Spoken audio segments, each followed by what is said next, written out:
ವಾಲ್ಮೀಕಿಯವರು ಎಲ್ರಿಗೂ ಗೊತ್ತಿರುವ ಹಾಗೆ ಮಹಾಕವಿ, ಆದಿಕವಿ, ರಾಮಾಯಣ ಮಹಾಕಾವ್ಯದ ಕರ್ತೃ. ಆದರೆ ಇವರು ಒಂದು ಕಾಲದಲ್ಲಿ ಬೇಡ ಹಾಗೂ ದರೋಡೆ ಮಾಡ್ತಿದ್ರು ಅಂತ ನಿಮಗೆ ಗೊತ್ತಿತ್ತಾ?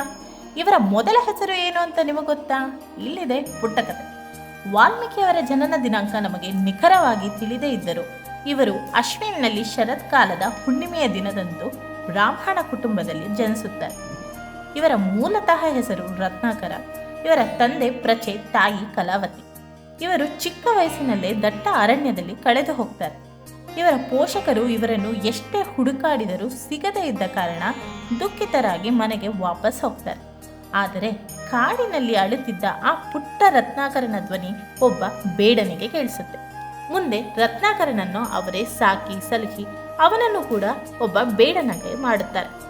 ಇವರು ದೊಡ್ಡವರಾದ ಮೇಲೆ ಬೇಡ ಸಮುದಾಯದ ಹುಡುಗಿಯನ್ನೇ ವಿವಾಹ ಕೂಡ ಆಗುತ್ತಾರೆ. ಆದರೆ ಬರಗಾಲದಿಂದ ಕಾಡು ಬರಿದಾಗಿ ಬೇಟೆ ಕಮ್ಮಿಯಾಗುತ್ತೆ. ಇದರಿಂದ ರತ್ನಾಕರ ಅವರ ಕುಟುಂಬದ ಪರಿಸ್ಥಿತಿ ಹದಗೆಡುತ್ತೆ. ಈ ಕಾರಣಕ್ಕೆ ಇವರು ಆಯ್ಕೆ ಮಾಡಿಕೊಂಡ ಕೆಲಸವೇ ದರೋಡೆ ಮಾಡುವುದು. ಈ ದರೋಡೆ ಸಮಯದಲ್ಲಿ ಯಾರಾದರೂ ಮಧ್ಯ ಪ್ರವೇಶಿಸಿದರೆ ಅವರ ಪ್ರಾಣ ತೆಗೆಯಲು ಕೂಡ ಇವರು ಹಿಂಜರಿತಿರಲಿಲ್ವಂತೆ. ಹೀಗೆ ಇವರ ಜೀವನವನ್ನು ಸಾಗಿಸುತ್ತಿದ್ದರು. ಇರಬೇಕಾದ್ರೆ ದರೋಡೆಕೋರರಾಗಿದ್ದ ರತ್ನಾಕರ ಅವರು ಮಹಾಕವಿಯಾಗಿದ್ದಾದರೂ ಹೇಗೆ? ಇವರಿಗೆ ವಾಲ್ಮೀಕಿ ಎಂಬ ಹೆಸರು ಹೇಗೆ ಬಂತು? ಇವರಿಗೆ ರಾಮಾಯಣ ಕಾವ್ಯದ ರಚನೆಗೆ ಪ್ರೇರಣೆಯಾದವರಾದರೂ ಯಾರು? ತಿಳ್ಕೋಬೇಕಾದ್ರೆ ಎಸ್ ಅಂತ ಕಮೆಂಟ್ ಮಾಡಿ. ನನ್ನ ಯೂಟ್ಯೂಬ್ ಚಾನಲನ್ನು ಸಬ್ಸ್ಕ್ರೈಬ್ ಮಾಡಿ.